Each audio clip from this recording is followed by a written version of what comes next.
En retournant à Ésaïe, nous pouvons nous souvenir que ces prophéties à partir du chapitre 40 font allusion au retour d'Israël de la captivité, à un peuple qui était prisonnier en captivité. La proclamation de leur liberté est faite. L'affranchissement de ceux qui sont liés, l'année de grâce du Seigneur pour leur retour.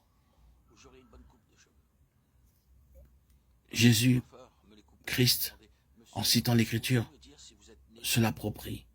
Il applique à lui-même.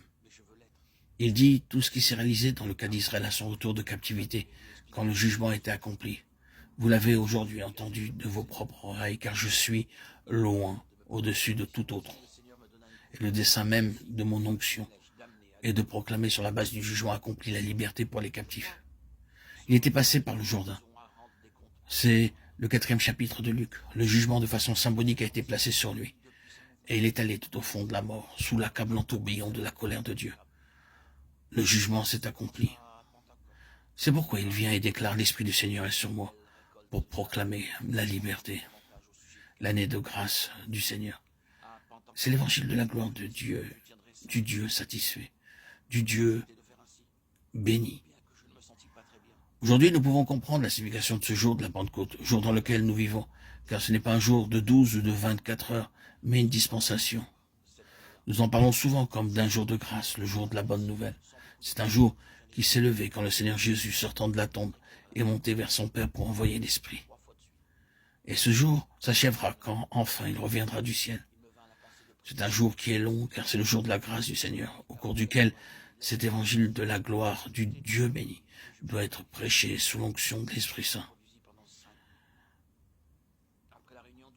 Permettez-moi de retourner à cette question de l'arrière-plan du sabbat, car c'est là que se trouve l'entière satisfaction de Dieu. Quand eut lieu le premier sabbat, ce fut quand le Seigneur, en regardant tout ce qu'il avait fait, vit que c'était très bon, et il se reposa de ses travaux. Dieu le sanctifia parce qu'en ce jour, il se reposa de toute son œuvre qu'il avait créée en la faisant. Genèse 2:3. Vous ne manquerez pas d'observer ou de garder mes sabbats, car ce sera entre moi et vous, et parmi vos descendants, un signe auquel on connaîtra que je suis l'Éternel qui vous sanctifie. Exode 31:13. Il désignait le sabbat comme une ordonnance pour toujours, à travers toutes les générations, et faisait un sabbat de jour et un sabbat de semaine, lors de la 7e semaine, et un sabbat de mois au 7e mois, et ensuite un sabbat d'année à la 7e année, et ensuite encore un sabbat de multiple de 7 années, 49 ans. Et la 50e année était le parachèvement de 7 semaines, 7 septaines d'années. Tout cela parle de la satisfaction de Dieu, et à cause de cela, vous pouvez être libérés. C'est comme quand un prisonnier est interrogé à la barre. Son cas est satisfaisant, la sentence tombe et le juge dit « Je suis satisfait, vous êtes acquitté ». Pourquoi est-ce que vous êtes acquitté?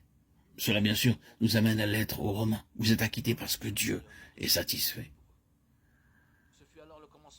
Ainsi, le Seigneur Jésus réunit tout cela en lui-même, et il devient le sabbat personnel du Seigneur, Dieu, le bien-aimé dans lequel Dieu est satisfait. Quand il est à la droite de Dieu, Dieu est satisfait. Et la grande amnistie est proclamée, l'évangile du Dieu satisfait. Alors nous est donné notre liberté. Vous savez que tout cela arrivait l'année du jubilé. Tous les esclaves étaient libérés, toutes les propriétés cédées devaient être rendues à leur véritable propriétaire. La libération de toutes sortes de liens et d'esclavage était proclamée. Cela devait être une période de joie, de libération. Oui, il n'y a rien de plus joyeux que notre évangile. Et il ne devrait pas y avoir de gens plus joyeux que ceux qui ont un tel évangile. C'est l'évangile de la gloire d'un Dieu satisfait.